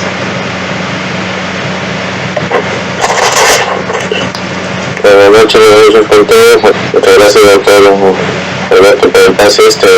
Ante todo, agradecer al doctor José Castillo y al doctor Martillo Yanguren por las exposiciones. Muchas gracias por la participación y sus ponencias, que en realidad nos ha dado un panorama refrescante, ¿no? Recordando muchas de las nuevas definiciones y básicamente repasando también qué hacer en base a las nuevas infecciones, y cuando tenemos pacientes actualmente pues, que vivimos con mayores mecanismos de resistencia, ¿no? En cuanto a eso, me gustaría primero ir empezando con una pregunta. Posiblemente me pueda dar su punto de vista el doctor José Castillo, pero que es en base, cuando hablábamos del diagnóstico para definir sepsis, en base a los biomarcadores, los reactantes de fase aguda, que como sabemos en la gestación estos de todas maneras se van a aumentar, pero no tenemos cuánto es que estos se aumentan, ¿no? Y hay algunos marcadores, como por ejemplo la procalcitonina, que muchas veces no tenemos como que más específico para decir que puede haber infecciones bacterianas, a pesar que las guías del SOGAVI dice que no debe ser para empezar un tratamiento antibiótico. Y así también en preeclampsia se ha determinado que muchas veces esta procalcitonina también se puede ver aumentada, a pesar de no ser una infección, ¿no? Pero ya con la misma disfunción endotelial marcada puede elevar la procalcitonina. En este sentido, ¿qué opinas tú, José, sobre los marcadores redactantes? ¿Tiene alguna función en cuanto a la sepsis en gestante? ¿Nos puede orientar para apoyarnos en un diagnóstico? ¿O es que realmente no podríamos basarnos como parámetros para justificar un inicio de tratamiento? Bueno, gracias por la pregunta. Sobre los biomarcadores inflamatorios, sí es cierto, sí puede haber una elevación en pacientes gestantes, con mayor porcentaje en pacientes con preeclampsia o síndrome G, pero si esta paciente empieza a presentar un trabajo de parto, en el contexto de que hace una paciente con poliomielitis e inicia el trabajo de parto, va a elevar los factores inflamatorios, incluso la procalcitonina, niveles, pero lamentablemente nosotros sospechamos que eleva esos niveles, pero no tenemos un punto de corte exacto de cuánto es lo normal y hasta cuánto podemos decir que esto puede ser alterado. En todo caso, los exámenes, digamos, de marcadores inflamatorios nos van a ayudar, pero igual son, digamos, un apoyo, no podemos avanzar al 100%, siempre tenemos que acompañarnos de la presentación clínica, de otros signos que nos indiquen que esta paciente está teniendo una sepsis. En el caso de procalcitonina, si es cierto, su toma no es recomendada, pero el seguimiento en los días, sí, la variación nos podría indicar que esta paciente está teniendo una sepsis. En este caso, podrían estar no controladas. Sí es una relatividad, pero también deben ir acompañadas de otros factores, exámenes clínicos, imágenes que nos soporten, digamos, el diagnóstico de sepsis. Muchas gracias. Correcto. Recalco, buenas noches con todos, buenas noches José, buenas noches doctor Martín. Sí, importante este tema, como bien ha mencionado José, bastante amplio. Hablar de sepsis, podemos hablar 2 días seguidos y no terminamos, este es el principio. Muy claro lo que dice, ¿no? Muchas veces nos ingresa la paciente con una infección urinaria, ingresa con leucocitos de 15.000, y en el postoperatorio, en el postcesárea de esta paciente, encontramos leucocitos de 25.000, o la pérdida de fase aguda aumentados, y muchas veces si no tenemos conocimiento de esto, esto muchas veces rotamos el antibiótico inmediatamente pensando que la paciente está peor, ¿no? Y yo creo que es muy importante el seguimiento. Voy a ver algunas preguntas también del comentario. Yo quería hacerte una pregunta antes, José, que sí es un tema bastante complicado y necesitamos mucho el apoyo de los colegas de ginecobstetricia, pero desde el punto de vista materno, una paciente con shock séptico, muchas veces nosotros vemos que el paciente hacemos la fluoroterapia y tenemos que iniciar más que ahora las guías recomiendan el inicio de los activos tempranamente. ¿Hay alguna dosis que nos indique el punto de corte para terminar o nosotros como intensivistas culminar la gestación? Porque muchas veces he pensado eso erróneamente, ¿no? Por ejemplo, si la mamadera está 0.1, 0.2, 0.3, ¿en qué momento nosotros deberíamos sugerir desde el punto de vista materno, ¿no? Porque desde el punto de vista del producto, los ginecólogos, la sensografía, si hay un daño a la perfusión, lógicamente inducen al culminar de gestación. Pero nosotros como intensivistas, desde el punto de vista materno, tenemos algún punto de corte, en qué momento en una paciente con shock séptico deberíamos nosotros sugerir la culminación de la gestación. ¿Alguna opinión al respecto? ¿No sé? Bueno, siempre ha sido un punto controversial, incluso cuando trabajamos con los colegas de ginecobstetricia, definir si es que la paciente debe terminar la gestación. Incluso en shock séptico o pacientes con falla multiorgánica, si es que el producto, digamos, no es a término, ya se tiene que individualizar. Si es a término, probablemente lo mejor sería ya terminar la gestación. Digamos, con esto evitar el efecto de los antibióticos sistémicos en el feto, los efectos del ventilador mecánico, el efecto de los sedantes que podemos estar usando, de los opresores. Pero cuando estamos hablando de una paciente pretérmino, ahí entramos en un campo en que tal vez ya tenemos que individualizar el término de gestación con los colegas de ginecobstetricia. Siempre se plantea, si es un paciente con baja expectativa, digamos, un feto con baja expectativa de sobrevivir, que puede ser menos de 24 semanas, continúa el tratamiento y si en un momento se detecta el óbito, pues procede al término de gestación. Mientras tanto, continúa la terapia con todo lo que requiere la paciente.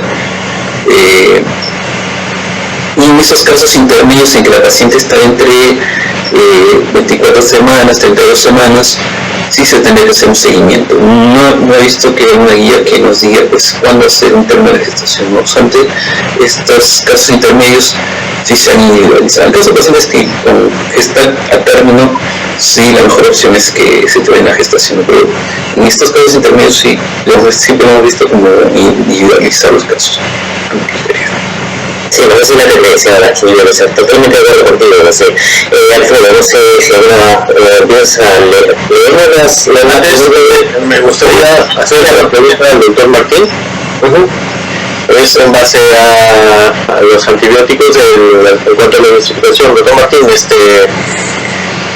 como usted mencionó, por ejemplo, cuando estaba mencionando las polimixinas, necesitamos unas dosis de cargas inicial para lograr sus concentraciones adecuadas. Y ahora tenemos también conocimiento que, por ejemplo, en nuestras gestantes el volumen de distribución es mayor, por lo cual también una indicación sería pues lógicamente hacer hincapié lógicamente en la carga, ¿no? Y muchas veces en algunos antibióticos se recomienda usar las dosis más altas. No obstante, cuando tenemos pacientes con preeclampsia también nos hacen disfunción endotelial, y como también se mencionó en su ponencia, pues por ejemplo la polimixinas tiene un efecto nefrotóxico que ahí podría deteriorar. En todo caso, ¿qué es lo que recomendaría? ¿Cómo usarlo? En nuestros pacientes que tenemos un volumen de distribución muy amplio, que necesitamos llegar lógicamente a una concentración adecuada, pero que nos están ya acusando con cierta disfunción ya renal, ¿no? En cuanto a estos antibióticos. Claro, ese siempre va a ser el problema del uso de la colistina. O sea, por un lado, yo requiero dar las dosis máximas posibles para tener un área bajo la curva sobre el NIC, el valor más alto, y así asegurar una curva de muerte efectiva antibacteriana. Y por otro lado, el riesgo de toxicidad. Y en medio de ellos está el volumen de distribución, o está la hiperfiltración, que me pueda ir en contra a esta concentración plasmática alta de cualquier y no puedo seguir incrementando la dosis porque voy a aumentar la posibilidad de difusión renal. Entonces estoy atado de manos. Desafortunadamente no tengo otras opciones terapéuticas al cual jugar en nuestro medio. Por esa razón, la colistina, si ustedes recuerdan, era unos 10-15 años, surgió como un boom para manejar resistencia. Sin embargo, después de la pandemia, al consolidarse los estudios de investigación a nivel global, se ve pues, con los nuevos beta-lactámicos que han salido para enfrentar la resistencia antimicrobiana, estas presentan mejor efectividad y mejor seguridad. Entonces, ceftriaxone, ceftriaxone, tolobactam, meropenem-valproate, por ejemplo, meropenem-valproate, presentan un mejor perfil de efecto terapéutico y con la contingencia de tener un mejor perfil de seguridad. Y si uno revisa las publicaciones recientes con respecto al uso de multiresistencia, estas pasan en primer lugar como opción terapéutica y colistina pasa de soslayo al último lugar. El problema es que en Perú pues, seguimos siendo como colistina lovers y tenemos que utilizarla porque no tenemos otras alternativas. Lo que te has mencionado es un hecho que lo vemos en forma diaria y que desafortunadamente no tenemos cómo solucionar. Tenemos que seguir trabajando tal como está, con esas limitaciones. Perfecto. Quiero aprovechar también la pregunta de Alfredo para preguntarle a doctor Martín. Como usted bien lo mencionó, ¿no? Independientemente de la falla renal, porque muchas de las pacientes sépticas vienen con un grado de disfunción renal y muchas veces algunos nos da miedo y empezamos a limitar el antibiótico, ¿no? Empezamos a dar dosis subóptimas. Como usted lo mencionó, independientemente de la falla renal, hay unos fármacos, como usted lo ha mencionado, que usted sugiere dar dosis de carga, ¿no? Y viene la tendencia de uno. ¿Qué opina si en otros antibióticos se puede dar en todos? ¿Cuál sugiere la dosis carga? Hay algún estudio donde en todo recomienda la dosis carga. Creo que he visto la tendencia ya en los últimos años a sugerir que la primera dosis sea la dosis carga. Y dígame, doctor. Sí. No, o sea, en línea general los antibióticos los podemos distribuir en dos grandes, digamos, vertientes. Aquellos dependientes hidrofílicos, cuyos afinidad para disolverse, digamos, es el medio líquido del agua, y aquellos antibióticos hidrofóbicos o lipofílicos, cuya posibilidad de disolverse es el medio líquido. Entonces, los antibióticos hidrofílicos tienen un mayor volumen de distribución, por lo tanto ellos requieren dosis de carga. Estos antibióticos debemos darlos como dosis de carga porque justamente en el paciente con shock distributivo debemos dar rápidamente una concentración plasmática. Mientras los lipofílicos no requieren dosis de carga porque la distribución es en tejido graso. Por ejemplo, los hidrofílicos son los beta-lactámicos y los lipofílicos, por ejemplo, el inesólico. Por un lado. Por otro lado tenemos colistina, que al ser una prodroga requiere metabolizarse. Entonces esta requiere dosis de carga, o sea, requiere dosis de carga pero por otra razón, digamos, ¿no? Entonces, sí, o sea, lo primero que tenemos que hacer es mirar en nuestro celular tiene dosis de carga y administrar. Recordar que la dosis de carga es independiente de la función renal, o sea, la primera dosis la doy plenamente. Por ejemplo, banco puede dar 2 gramos esta y luego la siguiente dosis ya la voy a ajustar de acuerdo a la función renal. Correcto. Y para aprovechar la pregunta, ¿qué opina de esa persona? ¿Cada 12 o cada 24? Ese es un gran dilema, dependiendo del tipo de infección. En realidad, cada 24 horas está diseñada, digamos, planteada, porque tiene una alta unión proteica. Entonces, al tener una alta unión proteica, tengo una mayor cantidad de droga libre en intervalo de tiempo de 24 horas y cumple su parámetro de tiempo por encima sobre el NIC. Sin embargo, hay patologías de procesos infecciosos durante la gestación, en el cual el volumen de distribución se va a incrementar y también el área líquida tratada por la gestación y los líquidos, en los cuales probablemente voy a dar cada 12 horas pero no 1 gramo, sino le daría 2 gramos cada 12 que tomas.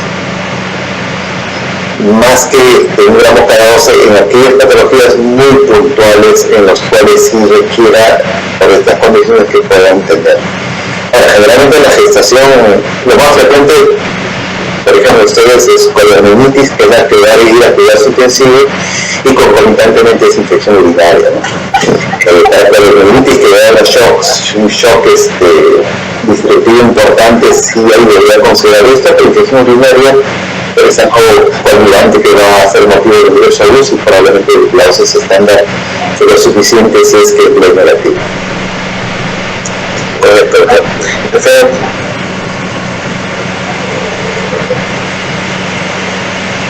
Tony, que no está perdida,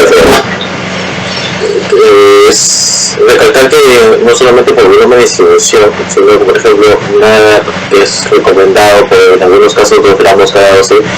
Sería también, por ejemplo, en los pacientes, nuestras gestantes, lo que usted dice, no tienen una alta unidad de proteínas, pero nuestras gestantes de por sí tienen una hipoglobinemia dilucional propia y que esta se ve más marcada también nuevamente en las patologías que más vemos como las preeclampsias, en las cuales por la misma difusión de anterior estas proteínas van a ir descendiendo. Entonces usted sugeriría como recomendación que en estos casos se mantenga un esquema, entonces 2 gramos cada 12.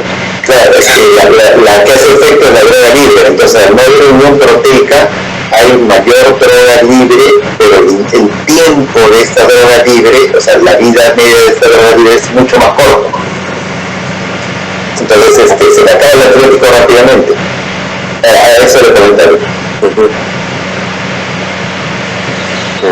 Gracias, doctor. Creo que podríamos comenzar a darle lectura a ver, empiezo. A ver, acá dentro de las preguntas, acá hay una pregunta que es de Fausto Guerrero, menciona básicamente para el doctor Martín Miguel, ¿cuál es su opinión referente a las infusiones continuas y o me imagino será versus extendidas de los antimicrobianos beta-lactámicos? No, es justamente lo que me comentaba, ¿no? O sea, desde el punto de vista farmacodinámico, el tiempo por encima del MIC, y la idea sería dar una infusión extendida. ¿Por qué extendida en comparación a la continua? Hay muchas drogas, básicamente las parabenos, que no son estables en preparaciones de 24 horas. En cambio, una infusión extendida de 3 horas es mucho más fácil manejar por la enfermería y su estabilidad se me asegura, ¿no? Entonces sí, la recomendación actual sería ir proponiendo que por lo menos los beta-lactámicos, aquellas drogas que son tiempo por encima del MIC, se vayan a infusión extendida. Otra pregunta, creo que esa es para José. ¿Cuál es la cantidad de fitoterapia a administrar antes de considerar shock séptico? Creo que está en la segunda definición todavía. Pero, a ver, te hago la consulta, José. Te la repito la pregunta. ¿Cuál es la cantidad de fitoterapia a administrar antes de considerar shock séptico? Lo que se ha considerado como fluidoterapia descarte es 30 mililitros por kilogramo de peso, administrar las primeras 2 horas o administrar bolos de 500 hasta un límite de 2 litros, revaluando cada media hora si es que con esto, si lo de bolos, si es que con esto revierto el tema de la hipotensión. Pero digamos, con los nuevos conceptos, si yo ya además le voy administrando el segundo bolo de 500 y sigo hipoprofundidad, entonces ya estoy en el PCC de shock, ¿no? El punto es no esperar tanto para iniciar el soporte con inotrópicos. En este caso, lo que se propone en la mayoría de ellos es 30 mililitros por kilo de peso inicial en la primera hora. Quizás apoyando en lo que menciona José, como ya lo mencionaste, ¿no? En tu exposición, dos cosas, ¿no? Hay guías en las cuales sugieren que gestantes, como tú dijiste, por el hecho de que tienen esta predisposición a una mayor congestión, tienen mayor fuga capilar, muchas veces pues tienden a limitar el volumen. Por eso es que algunos guías, en base a la reanimación con fluidos en gestación, sugieren no guiarlos a veces de los 30 mililitros a los cuales, por kilo de los cuales estamos acostumbrados, sino 20 mililitros y quizás ir reduciendo, ¿no? Pero sí el inicio precoz de los vasopresores, como bien lo dijiste, también en tu exposición, ¿no? Entonces, vale recalcar que lógicamente pues no hay que esperar a cumplir si nos salió 2 litros y medio, sino si la paciente sigue con hipoperfusión, pues a pesar de la reanimación tempranamente hay que empezar lógicamente los vasopresores. Recordemos que hay que tratar de mantener muy puntual, muy rápidamente la perfusión, de no demorar, ya que puede alterar la circulación fetal-placentaria y uno de los que más va a sufrir rápidamente porque actúa también como un estado de microcirculación es el feto, ¿no? Por eso es que cuando vemos shock, no solamente por el hecho de que veamos hipoperfusión en el llenado capilar, o veamos que, por ejemplo, la perfusión, es decir, diuresis está disminuida, ¿no?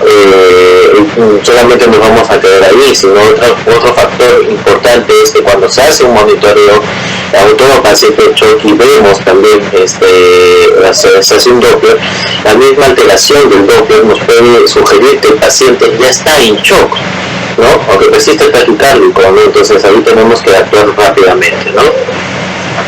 Sí, yo creo que la pregunta era, yo creo que ya no hay que guiarnos de cuánto cantidad de volumen para definir el shock. Si me viene un paciente con lactapenose hipotenso, no vamos a esperar si no responde al volumen para definir si ese paciente ya está en shock. Ya está en shock, ¿no? Yo creo que la pregunta era a eso, ¿no? A que si hay una cantidad de volumen para esperar y decir si es shock. No, yo creo que si tenemos un paciente evidentemente ya de disfunción de órganos, viene con lactato elevado, hipotenso, etcétera, es un paciente como tú bien lo has mencionado, pero lo he mencionado bien, no debemos esperar mucho al inicio de las activas. Ese paciente efectivamente lo más probable y creo que esté en shock, ¿no? Muy bien, acá tengo una pregunta de Fausto Guerrero. En los pacientes críticos con falla renal aguda se recomienda que las primeras 48 a 72 horas se administran dosis máximas de antimicrobianos y luego se ajuste después del aclaramiento de creatinina. ¿Cuál es su opinión? No, digamos, ajustamos de consideración es aquellos antibióticos cuyo parámetro, antibióticos que sean hidrofílicos. La primera dosis es la que puede ser independientemente de la función renal y la subsiguiente dosis ajustadas a la función renal. No es que sean las 48 a 72 horas como se está planteando, sino la primera dosis.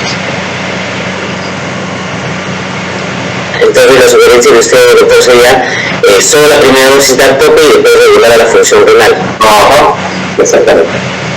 Sí, lo que pasa es que a veces nuestros pacientes, las gestantes, vienen con un grado de deshidratación bastante severo, las preplánticas, las sépticas, y muchas veces nosotros al utilizar las fórmulas de curación de creatinina, tenemos una paciente que está con creatinina, por ejemplo, de 2, hacemos la fluoterapia respectiva, la evaluación respectiva y posiblemente el próximo control la creatinina esté en 1.5 y posiblemente a las 12 horas la creatinina ya esté en 1 después de la reanimación.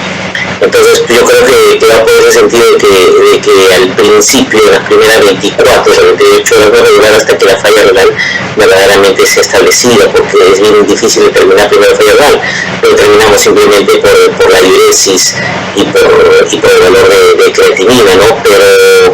Pero sí, en realidad, como usted bien dice, hay que saber diferenciar el antibiótico para ver en qué momento regular.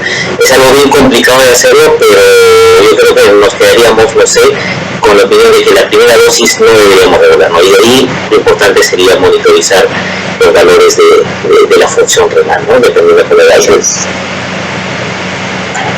Alfredo, no sé, una pregunta nacional que... Sí, estaba leyendo justo una pregunta, no estoy tratando de entenderla, a ver, para formularla, de Helmut Saldaña, que primero felicita por la exposición, y la pregunta dice, ¿no?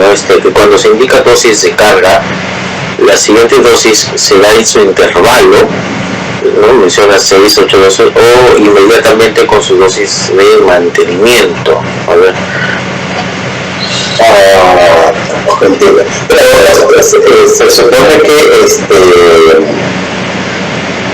ejemplos, vancomicina, de la primera dosis 2 gramos de carga y digamos mi paciente está arreglada con una recuperación de 10 más o menos.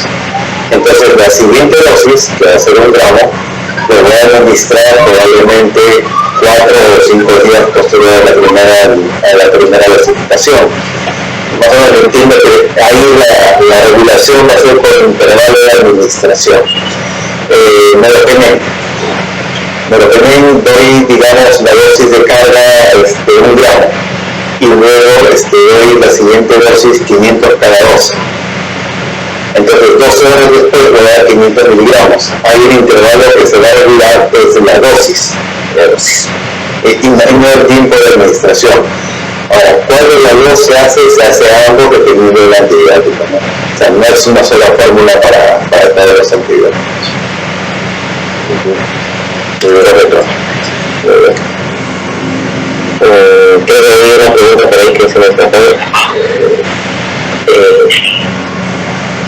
Dice Augusto Chonate Vitate, F. Martín, un gusto escuchar su opinión sobre sepsis, pero artificial con sepsis que tenemos como resultado del segundo y tercer trimestre del embarazo de la fibrosis.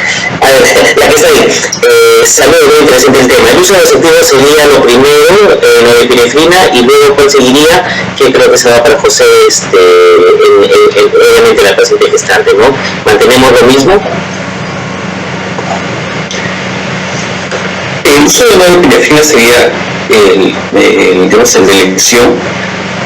En segundo lugar, se podría dar el uso de la vasopresina, aunque también viendo que este puede ocasionar cierta grado de hipoperfusión, ¿no? O sea, la parte placentaria también, porque hay que disminuir la perfusión a ese nivel.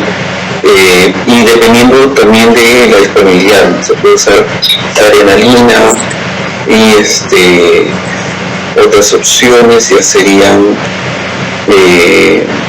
fenilefrina, pero bueno, no está disponible, no sé, aquí en el país. No sé si tienen otro comentario ustedes. En cuanto a los antibióticos, sí, como mencionas, sí, siempre sigue siendo pues elección la norepinefrina. En cuanto a la segunda opción, sí hay algunos pequeños matices, ¿no? Porque algunos sugieren todavía seguir manejando la OPA, otros la fenilefrina, pero recordemos que a veces pueden generar una radical de disminuir el gasto cardíaco, ¿no? La vasopresina durante la gestación, muchos sugieren tratar de evitarla, ya que no solamente por el hecho del vasoespasmo que puede generar la circulación fetoplacental, sino que también puede estimular el inicio de las contracciones, ¿no? Entonces también eso sería pues algo en contra, ¿no? Para su uso durante la gestación, ¿no? En cuanto a hay otra pregunta, más continuando con José Luis. José Luis nos pregunta, Jan Saldaña, de los índices de respuesta a volumen, entiendo que por condiciones inherentes a la gestación, quizás muchos pierden valor. ¿Cuáles son los más usados por ustedes?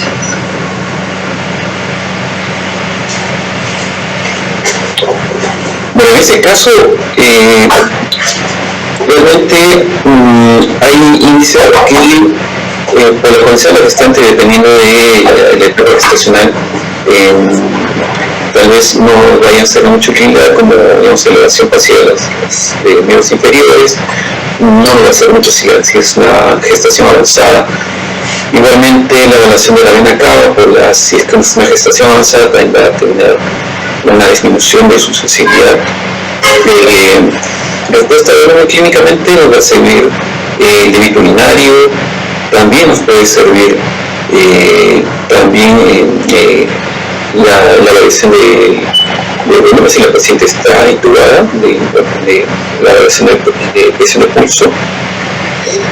y ya teniendo otros métodos de material invasivo, los cuales son más objetivos. En el caso de Paico, o si tenemos un cable Q, nos va a servir también, pero eso ya no material invasivo, o no invasivo como el cable Q. Pero clínicamente, si estamos fuera de una unidad de UCI, tal vez nos pueda salir más que todo el flujo urinario, porque después otras respuestas, dependiendo de la gestación de la paciente, van a ser limitadas.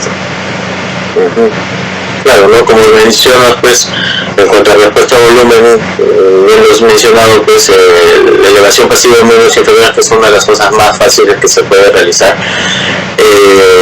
pues, solo nos serviría, pues, entre el primer y segundo trimestre, ¿no? Ya más avanzado, tercer trimestre, pues, ya no está indicado, ¿no? Ahora, como experiencia tenemos en la UCI, pues, vemos que también usamos bastante el Doppler esofágico, ¿no? El CardioQ, con bastante realmente utilidad, nos ayuda bastante en cuanto a la variación de volumen sistólico para ir manejando a nuestros pacientes, y en esos casos, pues, en realidad también no nos ha ido mal, ¿no? Usando este tipo de manejo, ¿no?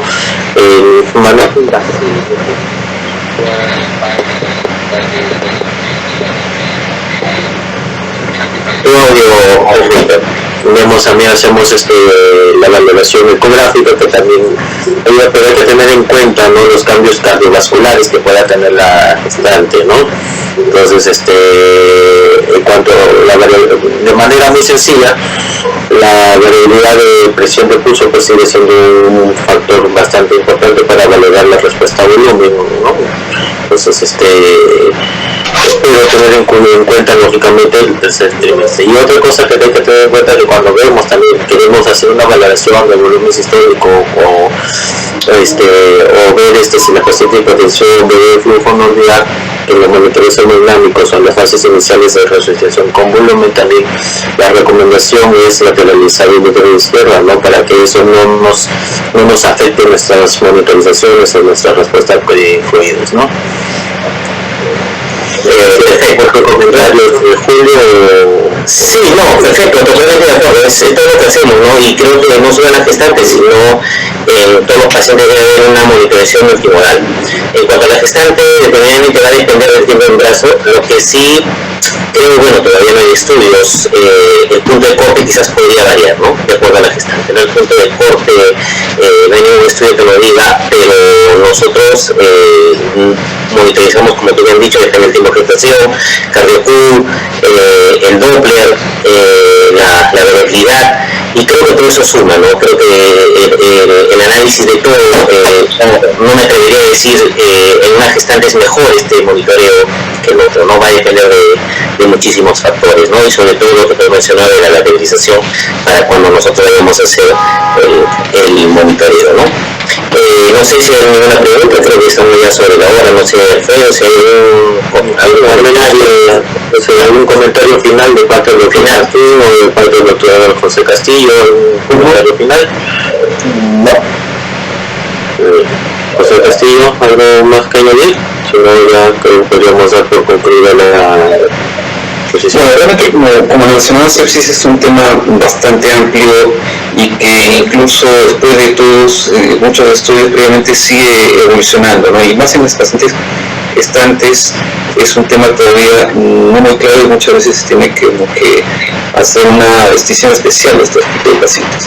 En todo caso, lo esencial es identificar tempranamente y tratamiento temprano adecuado de acuerdo a las guías locales. Perfecto, entonces muchas gracias, doctor Martín Benguren, muchas gracias nuevamente, José Castillo, por las exposiciones. Julio. Nada, agradecer de verdad, agradecer por su exposición, por su tiempo, por compartir sus conocimientos y sus experiencias, muy agradecido. Y nada, esperamos, de mi parte también, encantado con la invitación de pertenecer acá como panelista, junto a ti, Alfredo, grandes amigos y colegas. Y nada, de mi parte nada, no sé, el doctor Díaz ya para culminar, no sé, Alfredo, tus palabras finales para que el doctor Alberto Díaz dé por culminado esta sesión. En realidad creo que se ha ahondado bastante. Lo único también que me gustaría acotar es que dentro del manejo del la misma paciente gestante crítica, pues no nos olvidemos jamás tampoco del monitoreo también fetal, ¿no? Que es un marcador muy importante, y la taquicardia fetal de por hecho, solamente ya al comenzar a ver taquicardia fetal ya nos tiene que ir alertando en que puede haber un proceso infeccioso también, que esto esté iniciando y ya hay que comenzar con todas las alarmas, ¿no? Hasta eso, nuevamente muchas gracias a todos, y también igual, muchas gracias por acompañarnos. Doctor Alberto. Muchas gracias a Julio y Alfredo por haber conducido el panel y la mesa de discusión de este simposio, y un agradecimiento especial al doctor José Castillo, al doctor Martín y al Muren por toda la revisión que han hecho, el esfuerzo y las dos magníficas presentaciones que han hecho parte de este simposio, ¿no? Yo creo que vamos muy enriquecidos en realidad con todo lo que se ha vertido acá. Ha sido un evento magnífico. La sepsis en obstetricia, nosotros, por ejemplo, en particular, el instituto actualmente configura la segunda causa de muerte materna, ¿no? La primera es la preeclampsia y la segunda es la sepsis. La hemorragia, gracias a una serie de esfuerzos, ha disminuido en los últimos 2 quinquenios de forma sostenida. Todavía tenemos que trabajar mucho sobre hemorragia obstétrica, pero la sepsis permanece ahí latente. Y del tercer lugar que tradicionalmente tenía, ha subido desde el segundo lugar en los últimos, no 5, sino los últimos 2 quinquenios. Como parte de las actividades, ustedes habrán visto, lo que nos han acompañado y se han escrito, que hay 2 opciones para hacer las reuniones. El ingreso es libre, completamente gratuito. Algunos de aquellos que tienen un documento de constancia de asistencia por parte de la Asociación de Intensivos, tiene un pequeño lado fijado por Consejo Directivo de SOPEMI, pero también estamos haciendo la invitación para que nos acompañen en las siguientes sesiones, todos los meses, porque estas sesiones se van a configurar en un curso que tiene la finalidad de dar un creditaje al final del año con auspicios y ya con creditaje de tipo académico. Esperamos acompañarnos todos ustedes. Agradezco la gran cantidad de gente acompañado desde el principio, todos aquellos que han compartido esta transmisión en vivo. Les deseo a todos ustedes que estén muy bien. Muchas gracias nuevamente a todos ustedes. Muy buenas noches. Buenas noches.